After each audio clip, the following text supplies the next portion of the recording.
The second part of the January restart promotion is if they come in and order their starter kit in January and their first order is between $400 and $599, they get one dance perfume and $25 credit. That's an extra $100 in free retail product to restart their business.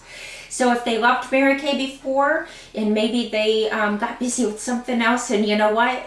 I'm sure that you can call them up, give them a complimentary makeover, and share some company information and these bonuses with them. Okay? So take care of your customers, share the opportunity, and now it's time to clean out our files and let's talk about some taxes. Okay, so first things first, I'm going to be referring to three worksheets. The very first worksheet, I'm going to have you zoom in here, and this is called the Accounting Unlimited worksheet, and this is where you're going to just fill in the blanks. Okay, and I'm going to work down through here, and what I'm going to do is I'm going to kind of work down through here. Okay, this is your worksheet. We're going to add a few things to it, so you might want to grab a pen and a paper. The next thing I'm going to work on is this is kind of like your little instruction sheet. It's called Income Tax Deductions Made Easy. Very simple, 10 little things you need to do and you're done. Okay, I'm going to go through and have a little detail. This is going to be a previous order form. You find these in your Applause magazines, or you can go online and create an order, but just don't submit it and print it for your inventory count. I'll go over that next. Okay, so the first thing you want to do is, first of all, you need to find an accountant that knows Mary Kay. If you go to someone and they say, sorry, you can't use Mary Kay as a business, you need to find someone else. You need to find someone that knows Section 1 versus Section 2. Section 1 is your retail product, your inventory. Section 2 is your business samples, sales aids, and to help you run your business. And I personally, in the St. Mary's area, use Schatz Accounting. Sharon Wiesner, I've worked with her for 15 years in the accounting field. She knows Mary Kay inside and out. I send all my accountants to her. So again, Schatz Accounting on Parade Street in St. Mary's, Pennsylvania. So she's just definitely wonderful. Please know that H&R Block is not familiar with Mary Kay. You do not want to go there, and you can contact me if you're local and I can help you out. Or if you're my out-of-town girls, I can definitely help you out of town with the other directors as well. Okay, so that's critical. Do you want to file your taxes with Mary Kay? Absolutely. It is another avenue of income. You have no idea what you have in store for you that you get to write off to get money back for you and your family. So definitely. And as we go down through everything and explain it, you're going to be like, oh my gosh, are you serious? It's just amazing. So the very first thing I'm going to talk about is what you want to do on December 31st. What you need to do is a product inventory count.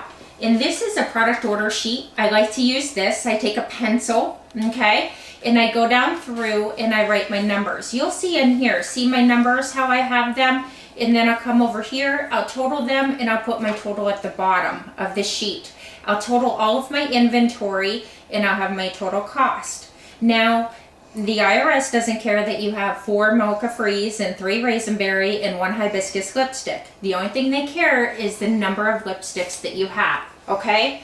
So you don't have to, you just add up all your lipsticks at 13 or 15, whatever, times it out and get your total. You have 17 eyeshadows, 45 lip glosses, 16 mascaras. You just get your total number and times it out. Make sure you got it detailed that it's mascaras. I have 17, of the eyeshadows, and you're good to go. Okay, so what you need to have is your ending inventory of your Section 1 products on your shelf on December 31st. You need that at cost. And what that is your cost is at half price, and you need to have the 6% sales tax, okay, on the retail amount, because that's what we paid for it. Okay, so the next thing we need to do when we're counting our inventory, or actually, let me go back to December 31st. You need to do your ending odometer reading of your vehicle. So we need to be keeping a mileage log, and a lot of times the girls will keep a little date book or a little calendar in their car. Or what I teach my new consultants is you get a date book in your starter kit. Go to the back and you have blank pages, and that's what I do. Is as long as you have the date, the number of miles you drove, and the destination or the reason for those miles, such as postage, party, meeting, girls' night out, facial, deliveries, whatever it is, that's all I write.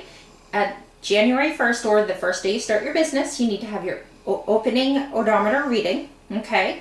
And then you need to have all the detail of what you drove your car for.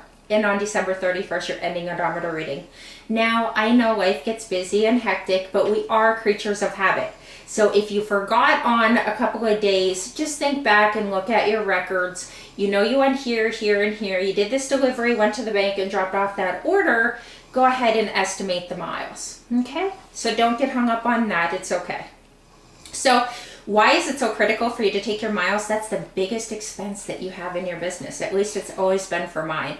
Even though I'm going to work, I'm still taking product deliveries to my coworkers.